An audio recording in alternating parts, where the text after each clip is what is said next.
Leading Britain's conversation. LBC with Nick Abbot. Would you mind telling me what this is all about? It's all about badges.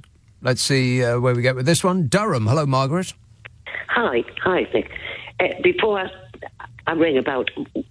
tell you what I rang about, forget Paul McCartney's music, put the music off and read his lyrics. They are amazing. The man is a poet. The lyrics are just unbelievable. You will weep over some of those lyrics. Okay. I'm going to weep. That doesn't really sound like something that I want to do. I'm going to be... Oh, you do. You want to be moved. Crying? No, yes, you want to be. You want to be moved. You really do. Anyway, right. Why I rang up. Okay. I'm ringing in defence of the children of this nation who are being confused out of their tiny little minds. I used to teach teenagers, but even they were more confused than the infants. We've suddenly got this world in which Auntie Jill becomes Uncle John and Uncle Bob becomes Auntie Brenda, and they are so confused.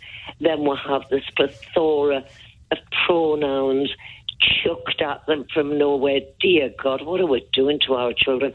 Life's confusing enough for them.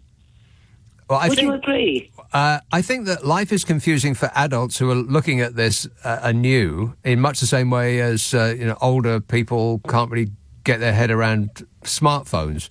But the kids, they don't seem very confused about it at all. I wouldn't worry about them, Margaret. I don't worry about them. They are going to be very, very confused. There was somebody on your station today, I won't mention no names, highly intelligent woman, and I like listening to her.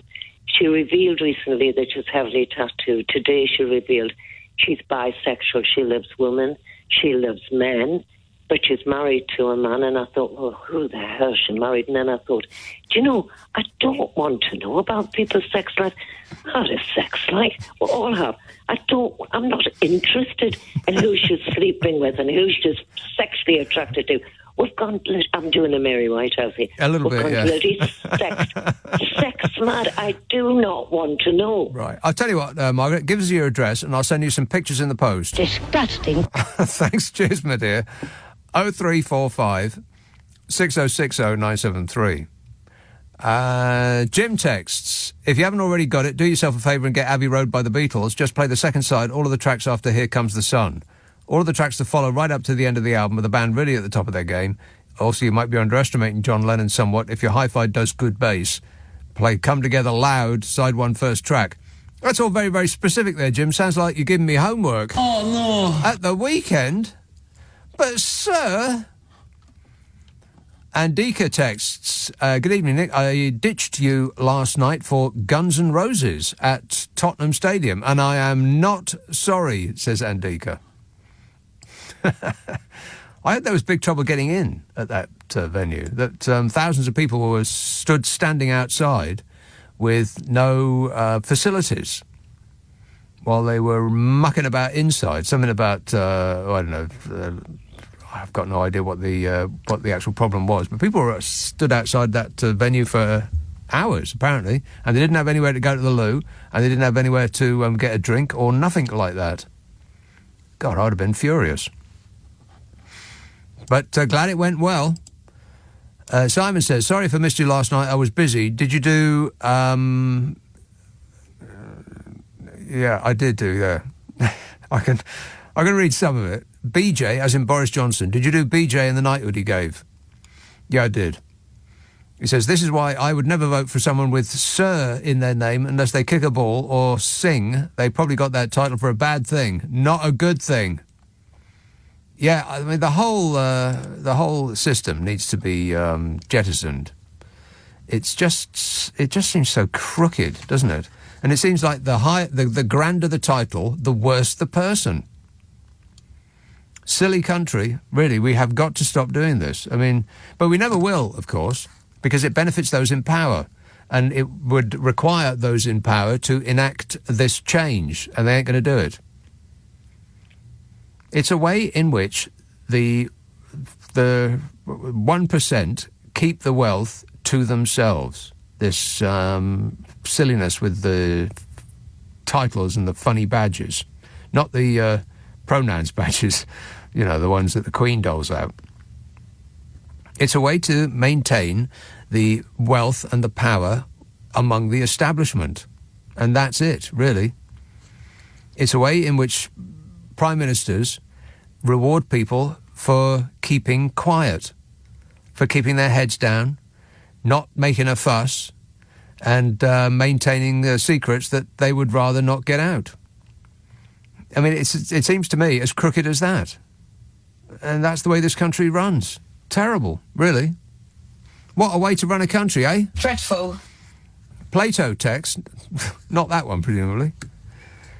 Plato texts, I'm remembering a gig that I played at Stonehenge in the early 1980s. Mad Max is a great description. I'm a drummer and I did a short solo, and yes, it was, it was boring. Well, I could have been stood standing there watching you do it, Plato, in the early 1980s at Stonehenge. I can't remember actually seeing a band there or anything else. I mean, I remember precious little about it. I don't remember anything about the Glastonbury that I was there before we went over. Other than I was giggling a lot for some reason. Lou texts, my husband was a TV cameraman on the Rolling Stones Rock and Roll Circus in 1968 with Jethro Tull and Marianne Faithfull and John and Yoko. What a lineup. So funny seeing it online now and my husband's youthful head behind a huge camera. Great music. Huh. Small world, eh? That's on, somebody was talking about that just moments ago. That's on the telly just now. In fact, it actually might be on the telly at this minute. Tape it. And watch it later. Leeds. Hello, Alex. Oh, good evening, Nick. How are you? Good, thanks. Just a couple of quick points, a bit of public service broadcasting. I understand the word that was on the tip of your tongue earlier was alchemy? Alchemy. Did you get it? They're making gold from base metal, yeah. Indeed. And then the other one, you said, I'm going to have to give you a bit of correction, so be ready for this. What? You said the quote, badges, we don't need no stinking badges. Yes. I think you said it came from a Clint Eastwood film. Didn't it? Incorrect. Ah. It was from one of my favourite films of all time, Blazing Saddles. No. Really? Yes, it was. It was when the mayor of the town, Hedy Lamarr, was recruiting banditos and the Ku Klux Klan to overturn the new sheriff. Yeah. And as they're queuing up for their badges in their Mexican accent, which I won't attempt, that's when they reject them, make that phrase, and then just go away laughing. So, yeah, classic Mel Brooks. And I think you'll find that's correct in every respect. Every respect. All right, good work. Thanks a lot, Alex. 0345 6060 973. Huh, Blazing Saddles. There's a film that wouldn't get made today. But I'm glad it got made then. Nick texts, Matt Hancock wants a bit more than 15 minutes of fame, so he's going for Hancock's half hour. Listener with material. Oh, no. Why is Matt Hancock's face popping up all the time? I mean, does he have a PR agent? Has he got a publicist? Why am I seeing Matt Hancock's face all over the place? Have we not been delighted by him enough? I thought we'd been got rid of him. We don't need no stinking Matt Hancock. I thought the entire nation said bye-bye. And we expected him to never reappear. But he just keeps popping back up. Like a whack-a-mole.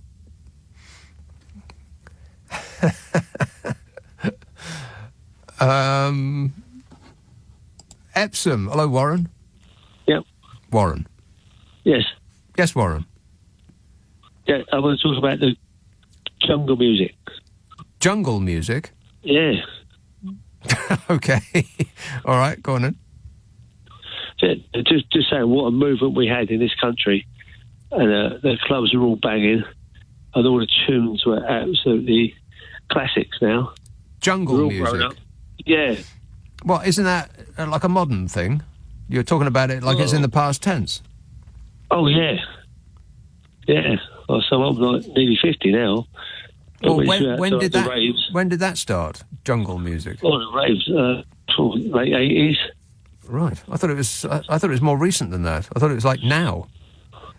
No. This is the old jungle music. like the old clubs. Right, because there used to be a thing called garage, which used to be house music, as in this kind of thing. I mean, that's more techno, but house music, like 120 beats a minute, used to be called garage. And then garage became something else. And I can't keep up with it anymore. I mean, I know I sound like about 1,000 years old, but I can't keep up with the names of each individual. Can we just call it dance music? No. Okay, then. Thanks a lot, Warren. 0345 6060 973. Pete says, I was at the last Stonehenge before it was busted by the SPG. It was policed by the Hells Angels, and there were streets of stalls selling anything you like. Yeah, there were.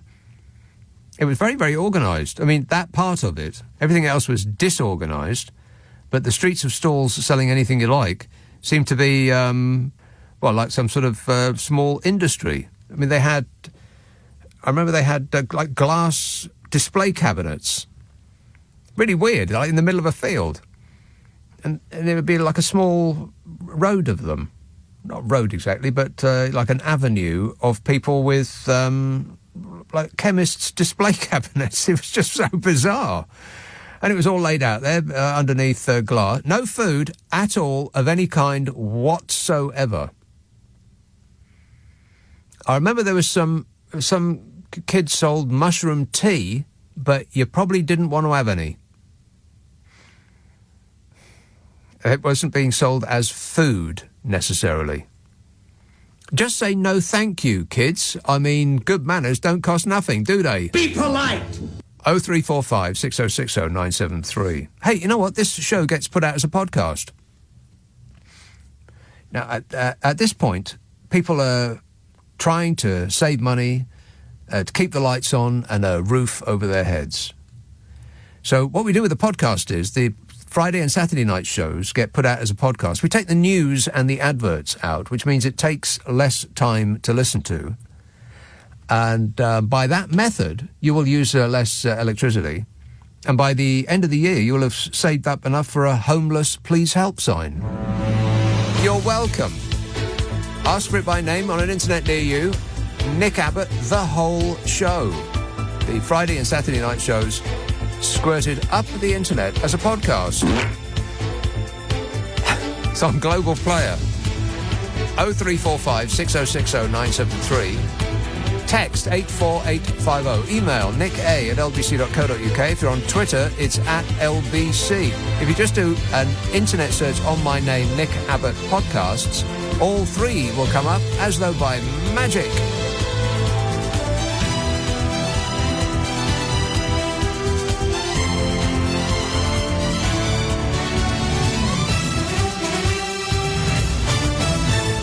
On your radio, on Global Player, and Play LBC. leading Britain's conversation. This is LBC.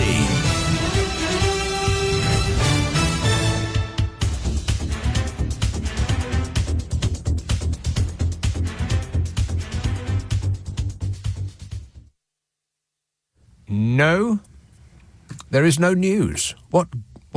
How fortunate we are. Nothing has happened in the last 60 minutes, which I believe is good news. No news? Good news. Don't ask me, I just work here. 0345 6060 973. Max says, loving the age chat, Nick. I was 60 last weekend. And still go to gigs and festivals. Latest was Dave Pearce 4 weeks ago. If I do end up in a nursing home, I hope to be playing my DJ sets. Deb's from Ely, but currently in Cornwall on holiday. Cornwall on holiday, how marvellous. I'd like to go to Cornwall, but the problem is it's just too far away. I mean, it would take you less time to get to the south of France. Well, that's actually true. Unless you fly to Cornwall, but you probably don't want to do that, you know, what with saving the planet and all. But you could get to Amsterdam or Nice or Barcelona more quickly than you could get to driving from London to Cornwall. It takes forever. I don't know why they put Cornwall so far away. 0345 6060 973. Look at that. Talk about the planets aligning. Cornwall, Bodmin, Malcolm. Hey, Nick, mate, Cornwall, yes. A flight from Heathrow or Gatwick, it will probably cost you about £35 nowadays because they're selling the place like nobody's business. New Quay was almost closed, if not closed, a while back. But now we got jets flying over us 2-3 times a day from Newcastle, London, Edinburgh, all over the place. Really? So yeah, absolutely. Well, I've got Flight Radar 24 on my phone. Yeah. And it's unbelievable the number of planes flying over us. Well, tell me about the good people of Cornwall then, because they're a bit upset with the tourist trade, aren't they? I keep reading reports about people in Cornwall being, aggravated by those who have second homes, renting them out to holidaymakers and pricing the locals out of the market and so on. And just the way it's written does make it seem as though holidaymakers aren't really wanted anymore. Well, it's the economy, Nick. It's the economy, stupid, isn't it? It's a farming area. It's a fishing area. Yeah. It's small businesses. There's no collective sort of bargaining power. No unions, in other words, or unions in very few jobs, and so the government authorities have people where they want them. Earnings here are very, very low, Nick. Very low. I know all that, and the Cornwall economy is very much dependent on tourism. But at the same time, and it's kind of understandable that if you are in an area which just gets swamped with tourists in the summertime, that you might think, oh, this is a bit much, really. It's like the people of Venice. I know they get very irate at being swamped by tourists, but Venice is a particular instance, and they've just started or are about to start charging tourists €10 a day to go there. Maybe Cornwall should start thinking about doing something of the like, just putting a fee on top of the hotel or the Airbnb or whatever it might be. Well, the problem again, Nick, you link it back to the economy, what people earn, and people can't afford the prices. And it's obviously the Saint-Tropez, although they claim that for Devon, it's the Saint-Tropez of Britain, isn't it? You've got the beaches, warmer climate, just the escape, isn't it? You're 150 miles away from anywhere major, right? And house prices. Clearly, I mean, the reality is that the local population isn't that big, and properties have been bought up over the last 30, 40 years by people from outside because, like I said, about flights heading down here and so on, that's all improving. Yeah. And planning. I mean, some of the things are being built by rich people in, the popular areas. It's unbelievable. They, I don't know, just not in keeping with the vernacular, so to speak. Right. And but I mean, there are areas where the loads of people say it all the while. Through the winter months, you won't see a light on in the villages. It's because there's nobody there. Yeah, that must be kind of depressing come winter, and everybody just leaves, and all of the the ways in which you can make a living leave with the tourists. But then again, because it's such a beautiful area, Nick, there are people with money who object to planning applications. So there's lots of NIMBYism here, hell of a lot of that. I mean, villages and towns would happily see expansion, but it's the people who have moved into, I suspect anyway, that object most to, Yeah, well, that presumably is people can afford. Yeah, presumably people from London and Manchester and so on, they will buy a second home in Cornwall, and they bought a second home in that location because it didn't have other homes abutting it, and it looked cutesy and that's why they went there. And what the last thing they want is to buy a home for £1 million and then have somebody ruin their view. Exactly. It's but I mean, we voted for Brexit down here, as we did in Wales and as we did in the north. Yeah. And people just couldn't see, what was ahead of them, in front of them.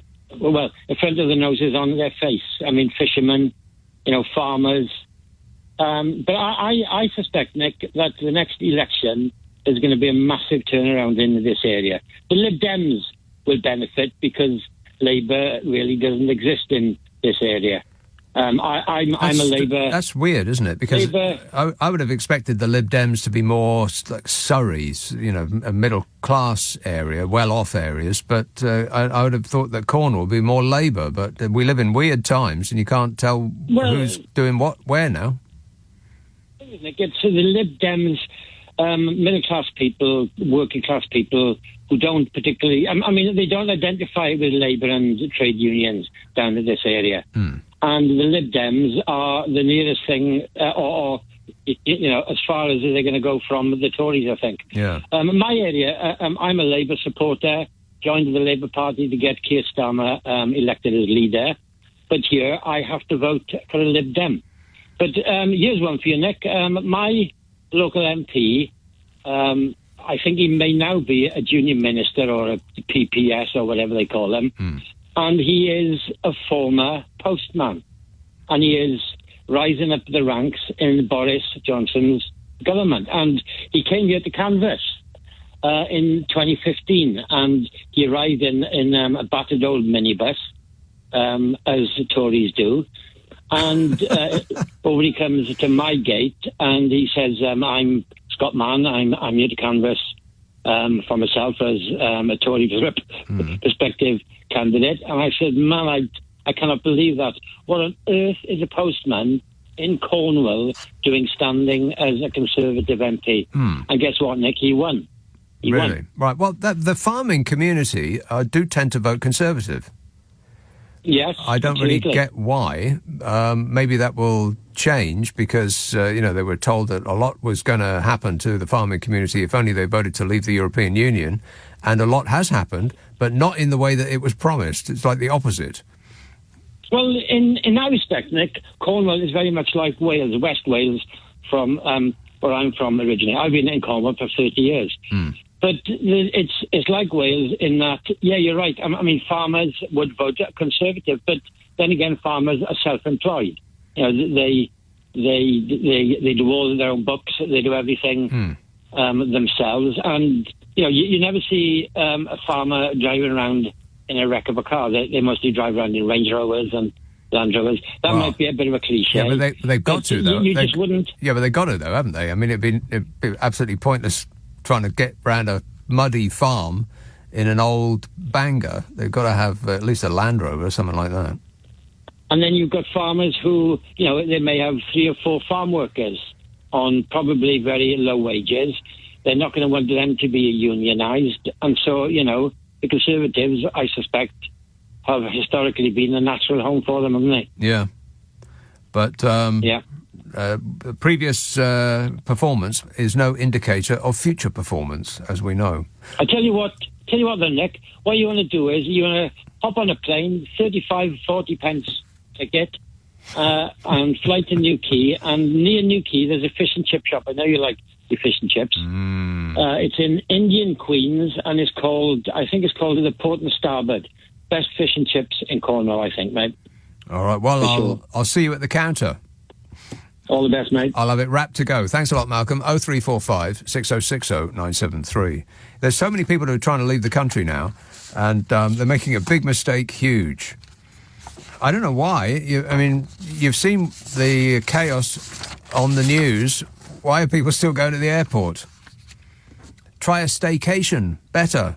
I might get to that in a minute. 0345 6060 973. Paul says, talking about music genres, changing names. Do you remember when R&B meant the likes of Chuck Berry and Muddy Waters and not some sort of bland, washed-out soul music? Yeah, it does change a little bit too much. They They should stick to what it originally meant and then think of something else rather than just changing the meaning of it. Think of another word. Mark texts, George seemed truculent and Ringo had nothing much to contribute. John was a little confrontational but humorous, while Paul did seem to be in command. Like you and others, Get Back did make me see him in a different light, says Mark in Harrow. Yeah, I'd agree with all of that, yeah. My glamorous assistant says, I'm going to Cornwall next week and I'm flying. Presumably he means that that's how he's getting there and he's not describing his condition at the moment.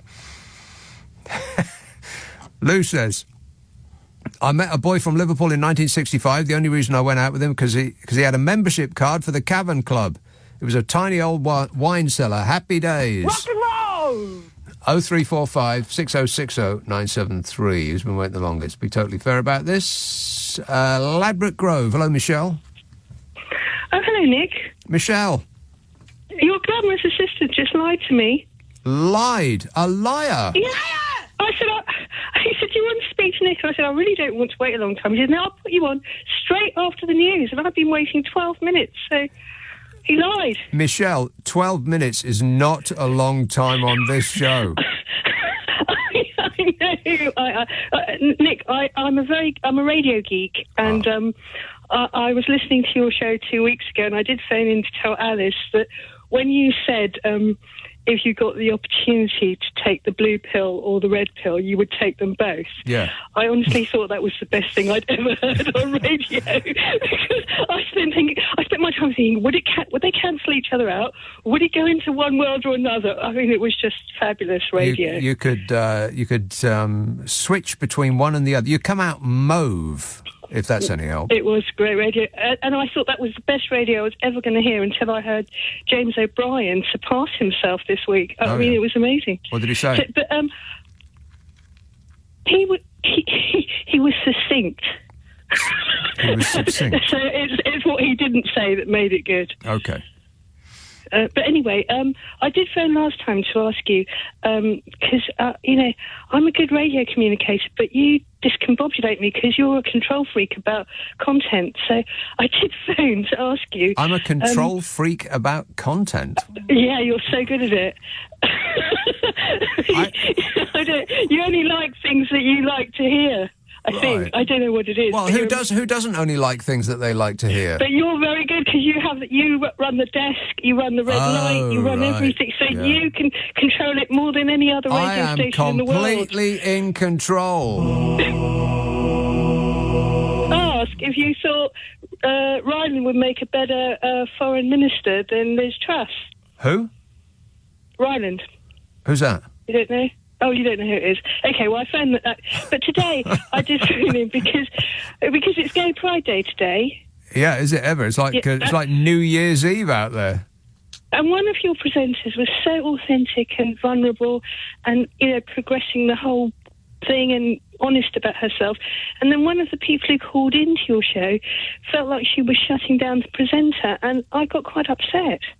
You're very, very emotional, Michelle. I would take a chill pill of whatever colour and relax. Everything is fine. Mark in Harlow says, I went in 81. Went where? Oh, we're talking about Stonehenge. I went in 1981 and I nearly got a kicking from the Hells Angels for having spiked hair. However, the other half of the synth duo that I was a part of was a hippie, so between us we got away with it. It was a horribly violent atmosphere, though. Even the Druids wore hobnails. Brackets, the last bit's a lie. A horribly violent atmosphere. Well, it was a very different atmosphere from Glastonbury, no doubt about that. Because Glastonbury was, like I said before, it was very calm and very middle class and quite hippie-ish. And the food there was quite a bit of food around. I mean, not like there is now. It's not like streets full of buses, like double-decker buses selling pizza. It's not like that now. And not like that then. It was more like, I remember somebody like an earth mother, dug out what was an oven, I guess. I don't quite know how it worked, but made a hole in the ground and baked a pie in there. And you could just buy it off her, and like sometimes she had some pies and sometimes she didn't. It was no sort of, it wasn't very organised. But you could actually get food there. And then went to Stonehenge and there was absolutely no food of any kind whatsoever. There just wasn't any. I don't know how people survived, to be honest, because people looked like they'd been there for weeks by the time that we arrived. And it still went on by the time we couldn't stand it anymore. Because, you know, you can only go for, shall we say, a week without washing? Disgusting. About a week.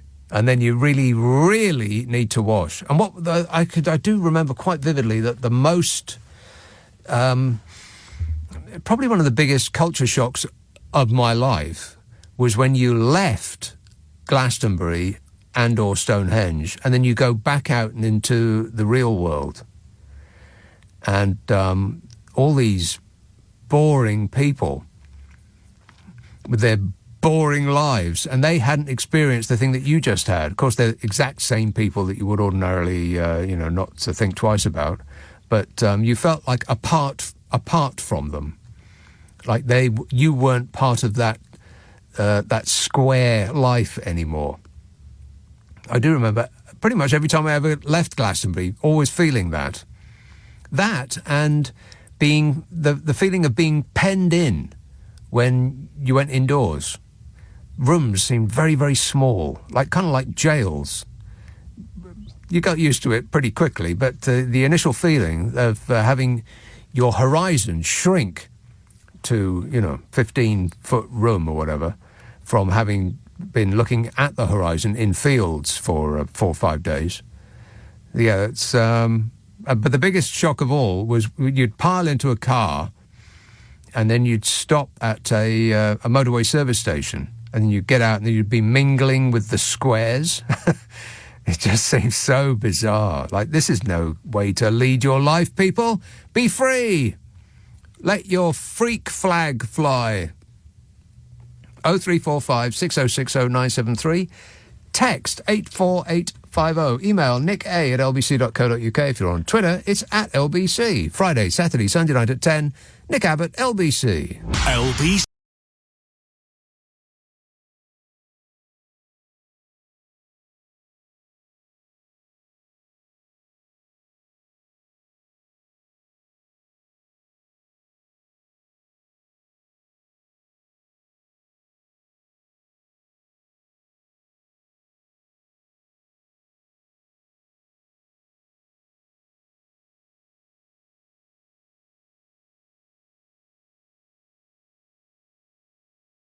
Hello, I've been waiting for you. Hello. Haywood, I've been waiting for you, Steve.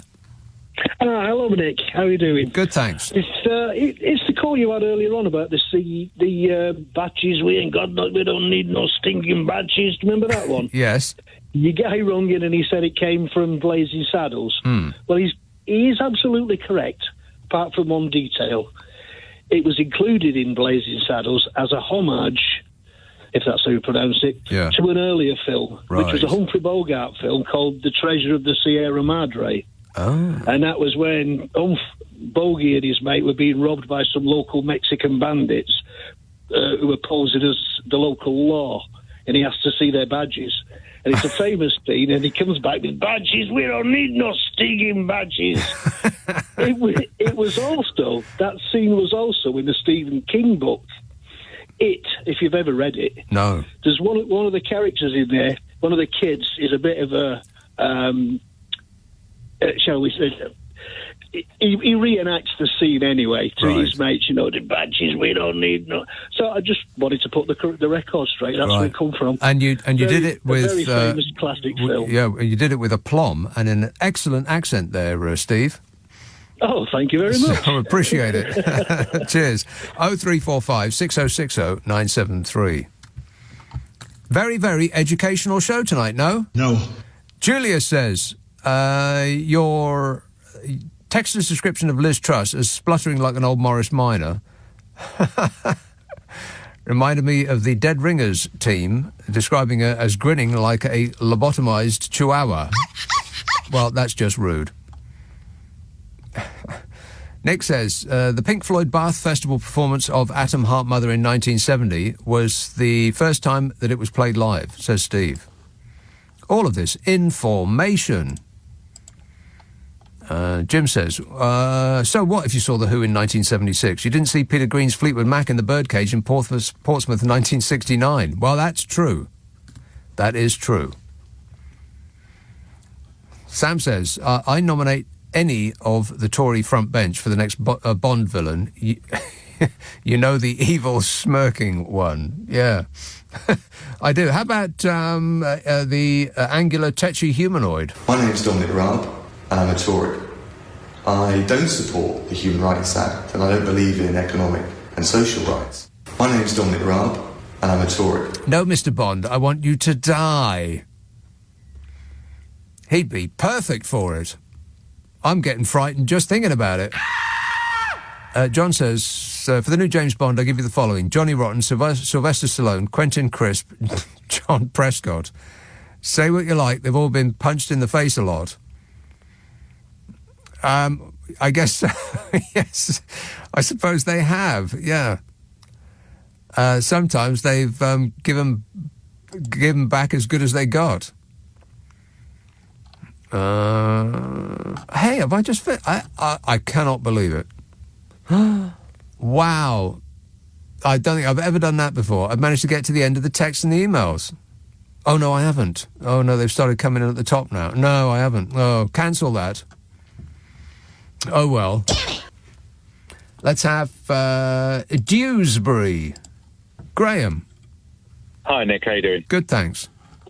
Good. I just wanted to counterbalance, I think it was Margaret earlier on who said that kids are really confused by sort of the modern world with gender issues and sexuality issues. Yeah. I think she's completely wrong. I've got 2 kids, 9 and 11. Now, I just explain that's not what I call them. Just realise that sounds odd. They're great though. Fred and Rose they're really good kids. That would be really strange if one was called 9, yeah, one was called 11. It would be wrong to name my kids after such a horrific event, I think. But yeah, Fred and Rose are great, and they've really taught me a lot. They've taught you a lot. Yeah, I think so. They've straightened things out for me because I get confused by the modern world myself. I'm 44. When I was growing up, gender fluid was the reason you hid your bed sheets from your mum if you'd had a good dream. And okay. My daughters. This is not a listener with material, is it? I think he is. Better luck next time, Graham. Thanks a lot, mate. 0345 6060 973. I do apologise. Mark says, let me educate you on your music. Oh, well, I leave them kids alone. We don't need no education. We don't need no thought control. Rock and roll! Anyway, it says, Chicago house music happened in the early 80s. Detroit techno was the same period. I'm not sure that's true. I think techno came after house music, didn't it? And then acid happened in 1988. That's about right. And then Belgian techno in the 90s. What's Belgian techno? They serve it with mayonnaise. Then trance happened around the same time. Well, come on now. What's the difference between trance and techno? EDM has happened recently. I thought EDM, electronic dance music, was just a cover-all for all of the above. I hope I've given you a lesson in music, says Mark. No, you haven't. Too many names, too many tags, too many labels. Tim says, a confession after you talking about Glastonbury. It reminded me that in 1985, my mum and dad went on holiday. So, on the spur of the moment, I decided to drive down to Glastonbury in his new red Citroen estate without a ticket, but a strong desire to get in and watch Ian Dury and the Blockheads. Ian Dury didn't play Glastonbury, did he? That's news to me. He says, I was, however, stopped by security about 3 miles from the site who were turning cars around as it was so packed. I then panicked and lied that my sister had called and was very ill, so I had to come and collect her. The security at Glastonbury bought that. Well, that wouldn't happen anymore. Let's have...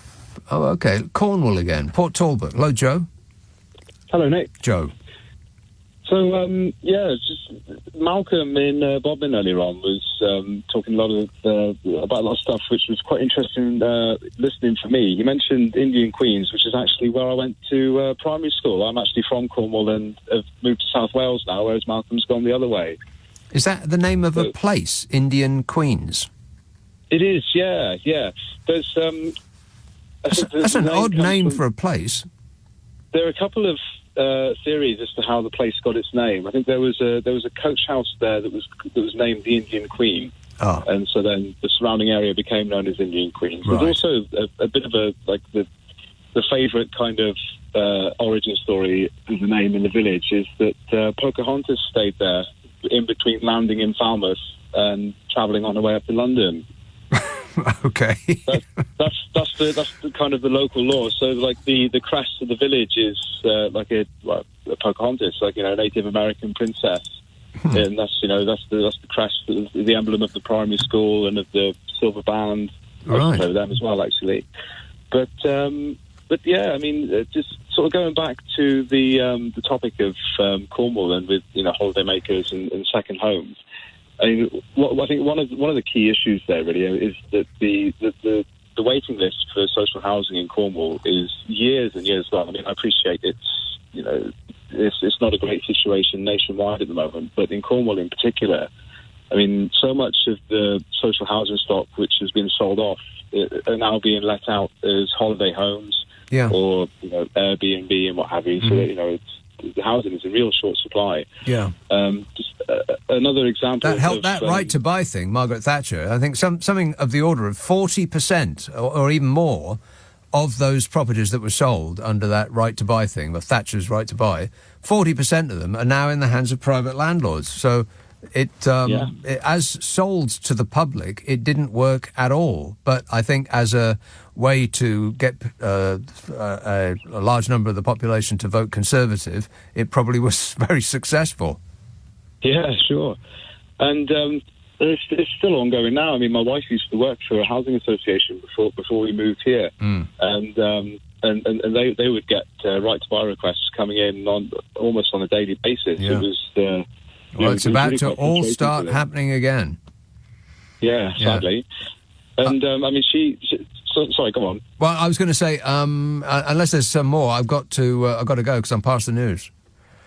Okay, well, just a quick one. Fish and chips, Port Starboard is a good shout, but if you don't mind going a couple of miles further across the way to St Denis, there's a fish and chip shop there called K's, which, for my 2 cents, the fish and chips there are much nicer. But it's in St Denis, which is in the grey bit in the middle of Cornwall that nobody goes to visit. So at least you won't have to queue there either. Right, okay. Thanks for the swerve. 0345 6060 973. Let's try this again. The news headlines on LBC with Charlotte Morgan.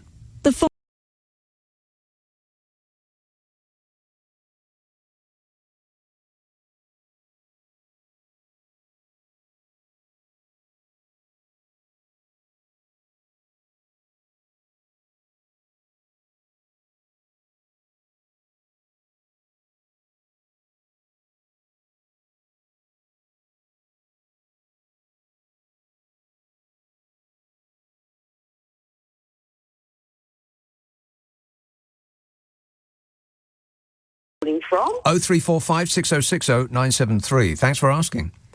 Chigwell, Ben. Hey Nick, how you doing? Good, thanks. Excellent. A couple of things. First of all, you briefly mentioned earlier on people waiting outside to see Guns N' Roses last night. Yeah, Tottenham. Yeah, it must have been their first time watching Guns N' Roses, because that's what they do. They come on 2 hours late. It's just their thing. Yeah, but they were keeping them outside of the venue, outside of the football stadium, with no toilets and nothing to drink or eat or anything like that. So I would have been pretty aggrieved.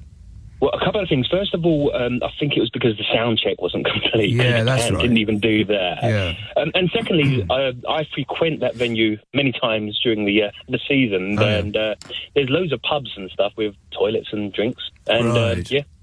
there are plenty of options. But I agree, it's certainly wouldn't have been nice to have been standing outside a hot stadium for 2 hours.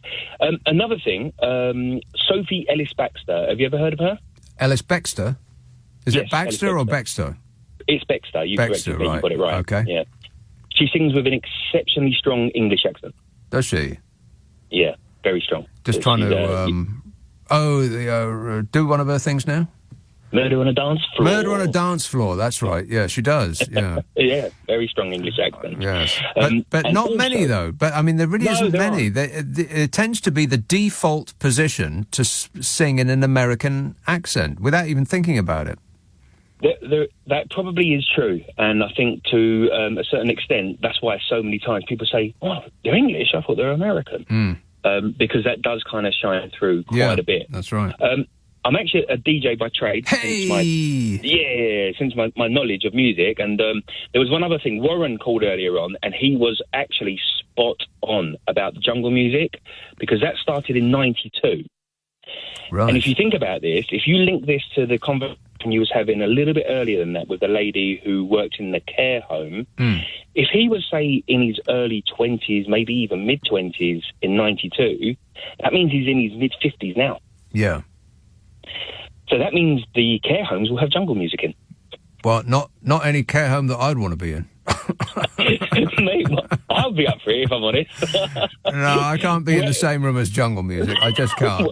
Whatever care home there is that's got jungle music in, sign me up. Right. They're going to have to differentiate them. People are going to have to, choose depending on the kind of dance music that they'd like to shuffle around in their slippers to. Oh, imagine if they actually chose the EDM care home. It could be anything. Yeah, anything you like. Yeah, bring your own records. Yeah. Because it'll just come under the whole umbrella. You were right about that, by the way. It does come under, EDM covers everything from jungle to drum and bass to house to garage. To If it's made electronically and it's dance music, it's EDM. Can I ask you something, please? No. Please. No. Please, can I? Oh, go on. All right, then. You know that hardcore rave track you play like 2 seconds of? Yeah. What is it? Yeah. Please tell me, because every time you play it, I rave in my car for like 1 second. And then and then I stop, and I'm like, please, I just want to know what it is. I think it's... Now, I can't remember... I might have this completely wrong, but I think... And I don't know which is the song title and which is the band, but I think it's Marmion Schoenberg. Marmion Schoenberg. I think it's either the thing is called Marmion or the band or the artist is Marmion, and it's Schoenberg, as in the Schoenberg, something like that. Well, I'm totally going to Google that when I get in. Google it. All right. I love it. I'm doing it. All right. Cheers, Ben. 0345 6060 973. Andrea texts, Kate Bush sings in an English accent. Yes, she does. Which reminds me, it's a good long while since I listened to Ariel. I think that is an astonishing piece of work. Ash says, after years of listening to your shows, I've just felt the need to Google you, and you do not look anything like you sound. I'm going back to the imaginary person that I have created in my head. Yeah, don't Google it. Warning, warning. It's not how... It's the same with everybody on the radio. They're not how you think they look. It's much, much worse than that. Lottie tweets, how come Boris Johnson got his private plane out to take him to the seaside last week? Cost us another £100,000 for a flight to Cornwall. What? Yeah, it probably did. But, it's not his money, so what does he care? Speaking of planes, Red Hill. Hello, Nigel. Good evening. It's funny you say about flying. Now, just a polite question. Have you ever done any piloting of aeroplanes? No, I have not. Just when you come in the studio, you saying about double checks and this and that, Yeah. I just curious. Well, I have, but it was many years ago. It's curious. So the only other one, the red and blue pill comes out purple. That's a cracker. Mm-hmm. I imagine it's the sort of thing that it's like riding a bicycle, driving a plane. I mean, you get a feel for it, and then you could probably do it. You probably land a 747 in an emergency. Am I right? Oh, yeah, you are right, yeah. It's a long way up. I tell you, 747 is a long... well, yes. Yeah, if your heart can take it, of course, but... you are right. OK, well, any time you're on a plane, remember, don't eat the fish and be ready to take over at any time. Thanks a lot, Nigel. 0345 6060 973. Jack says, I have no idea what you are discussing... I've no idea what you are discussing on this show. What are we discussing on this show? We don't really know. He says, I only got home at 11:30 as I went with my equally geriatric friends to see the Elvis movie. The bloke behind me kicked my seat and told me to sit still. Some people have no appreciation of rhythm. P.S. It costs £150 to fly from Oxford to Newquay and I can't take the dog. What? 150 quid? No. Really? I mean, I'm on board with you not being able to take the dog on the plane unless it's in the hold. I mean, But that seems a bit steep, doesn't it? £150 to fly from Oxford to Newquay. The problem is that the end of Cornwall is too far away from anywhere. So it's just too long to drive. So, I mean, I'd love to go, but I've just dismissed it because it just takes too long to get there. But the flying thing, I mean, I know you're not supposed to take flights because, the planet. But maybe just this once. I mean, I could take a plane to go to Spain, España. But, probably doing my patriotic duty to take a staycation. Plus, the nightmare of getting well, I guess if you took a plane to Cornwall, then you'd still be presenting yourself at an airport with all of the attendant, potential catastrophes that we've been reading about in the paper. So maybe I'll just stay at home. Safer. Selby. Hello, Paul. Hello, mate. Yes, Paul. Yes. Reminiscing about your experiences in Glastonbury and Stonehenge. Yeah. Reminded me of last time I spoke to you, I told you I'd never been down that place, but I'd been to the Reading Festival, Alex Harvey and all that stuff. Yeah. But the next year, 1974, I'd almost forgotten. Me and my mate Paddy managed to get a lift down into Windsor for the free festival there, and it was the last one they had. And it was just basically a load of old hippies and that, and us that turned up and set up power systems and a proper, 3-day concert. It doesn't sound like something that they would allow in. It doesn't sound like something that they would allow in Windsor. Well, the thing was, it was kind of a bit like, kind of the first couple of times. I only went for the last one.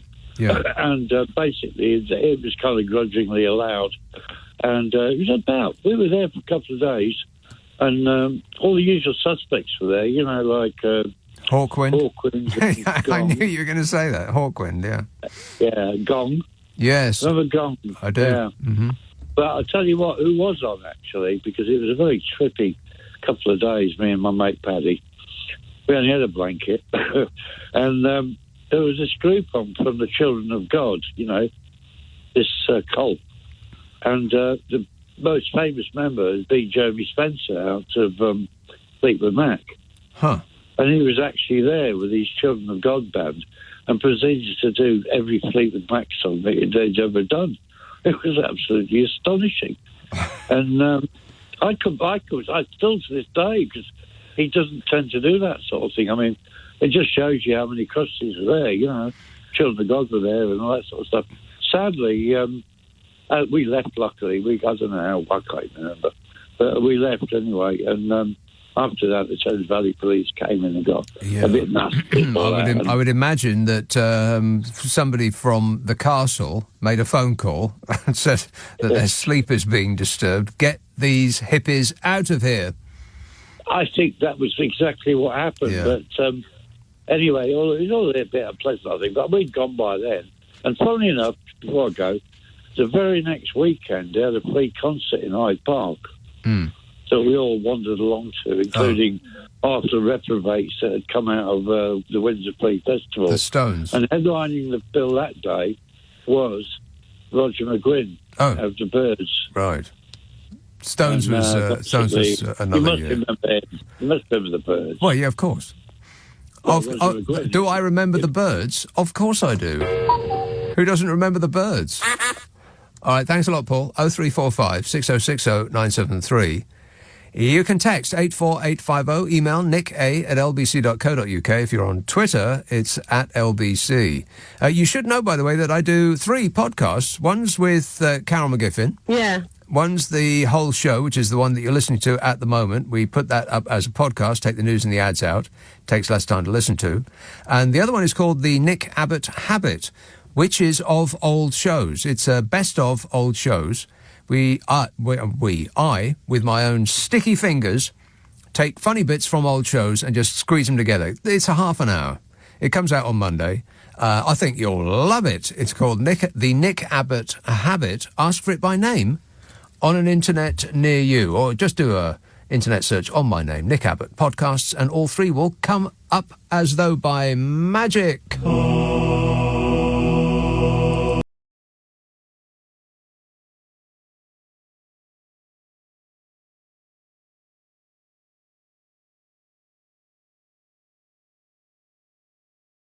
We're running late. 0345 6060 973.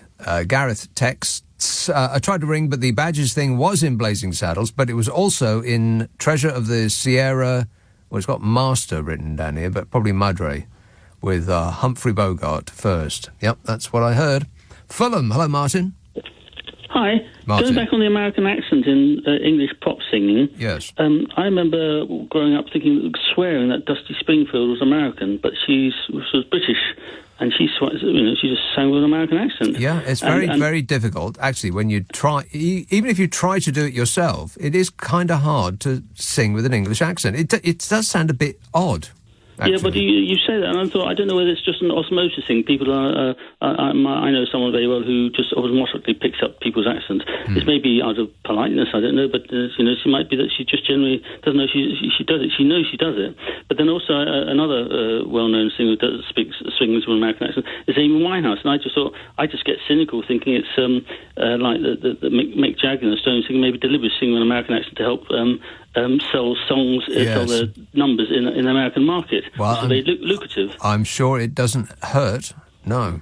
No, and I remember Cheryl Cole once was dumped out of the X Factor, the United States version, because people were worried that speaking with her thick Scouse accent, not Scouse, was it Geordie accent, no one would understand her in America. Well, they also might not have heard of her. Yeah, well, maybe. But another sort of few points that are completely unconnected, but except with what's already been mentioned this morning, this evening. The lady who had to wait a whole 12 and a half minutes to get through to you. Yes. And I thought, well, next time somebody like that responds like that, you're supposed to say back to her, tough titty duck, or something like that. But maybe that's too rude. A little bit too rude, yeah, Martin, yeah. But thanks. 0345 6060 973. Next time somebody complains after having only waited 10 minutes to get on, I'll put them back on hold. That'll teach them. Thanks, Martin. He'd been waiting 18 minutes, by the way. I appreciate it. Thank you. Gareth, oh no, I read that. Miles texts, I had a rock cake at Stonehenge. Wow. Groovy. Did you? Rebecca from Putney says the people who bought their right to buy places sold them on as quickly as they could to make a quick buck. The private landlords were the ones that took the gamble to buy from them, as tenants did not want to live in ex-local authority places. Yes, yeah. I guess it was a gamble initially, but it did not work out as advertised because people did exactly as you said. They sold them on straight away, made a little bit of money. If only they had held on to them, they could have made a boatload of money. But it's a boatload of money at other people's expense, essentially. And Bodger is about to do the exact same thing because he's casting around, desperate to find something to give him a good news story. And he's sort of raiding the history books to see what Margaret Thatcher did. He'll be nicking milk off kids next. Let's have Marble Arch. Hello, Adam. Hey, how are you? Hope you're well. Yeah, good, thanks. So I was just calling because I heard on your news that this MP is going to get medical help for being too grabby. And I thought, well, what medical condition has that kind of outcome? Well, I don't know, Adam. Let's not delve into that, if you don't mind. I mean, if he has some sort of issue, then perhaps it needs to be dealt with. He appears to have an issue with alcohol, so it might be that, eh? It's just, I can remember being drunk once, but I don't recall interfering with anybody that didn't wish to be interfered with. But maybe that's just me. Thanks, Adam. 0345 6060 973. Dave texts, I hear a lot of Cornish people whinging because their children have nowhere to live. Because incomers are buying second homes in the county. They love to blame incomers for this state of affairs, but who is selling these homes? Cornish people, says Dave. Yeah, well, that's true. Yeah, but that is true. But we're talking about individual, I was going to say greed, but, it's just individuals doing the best for themselves might not necessarily be the best for the community. And somebody should be looking out for the community. I mean, specifically, people should be building homes enough for people to live in their area who can afford it by working in that area. And Cornwall's not a rich. It's not a rich place. I mean, the locals in Cornwall, they're not. It's not like London. I mean, I know that London has got lots of poor areas, but it's also awash with cash. So I'm led to believe. I mean, none of it washes over me, but or you perhaps either. But there's no end of people who've got a ton of money, but not in Cornwall, not really. And so those that are buying homes from individuals, I mean, the individuals are just doing the best for themselves, and you can understand that. I mean, it's just human nature. We all want to do that, the best for ourselves and the rest of our families. But it does not a good community policy make. Sam says, can you also talk about the Battle of the Beanfield when Thatcher killed the hippies? I wasn't part of that. I mean, I do remember it very well. And I was at an exhibition just relatively recently. There were a lot of pictures of that conflagration. I think it was when the Traveller crowd went to Glastonbury, because they were always there, because Michael Eavis used to open the gates to them, and they created a certain ambience in Glastonbury, a little bit of danger. You mean you went to Glastonbury or I did, as a middle-class townie, and you were suddenly surrounded by people who looked like they lived like that, and that sort of made a difference to the atmosphere. It wasn't just a bunch of white middle-class kids who were doing this for the weekend. People actually looked like this was their lifestyle. And then there was a couple of years there where it all went sort of wrong. And I think they were ejected, or they weren't invited on, or it just went bad, something like that. And they had travelled around to find somewhere to go. I might have this history wrong, but I think this is more or less it. And then there was the Battle of the Beanfield, when they were... they found a field somewhere, I can't remember where it was, and then it all went wrong. But that's about as much as I know there, Sam. Fulham, Wendy. Hi, I just want to squeeze something in. Yes. Much earlier on, there was a lady saying that she was working in a care home and they don't want to listen to Vera Lynn. No. Things like that. Yeah. But my mum was also in a care home, and they put on a show, right? And the show was, what do you call those men that dress up really pretty? you know... the men that dress up pretty? Dress up pretty, yes. You mean men that Like, dress up as women? Is that what you're talking about? Drag show? A drag act? Yeah. And well, she thought it was marvellous. Right. She thought it was marvellous. Well, there's a long history of British comedians dressing up in women's clothing.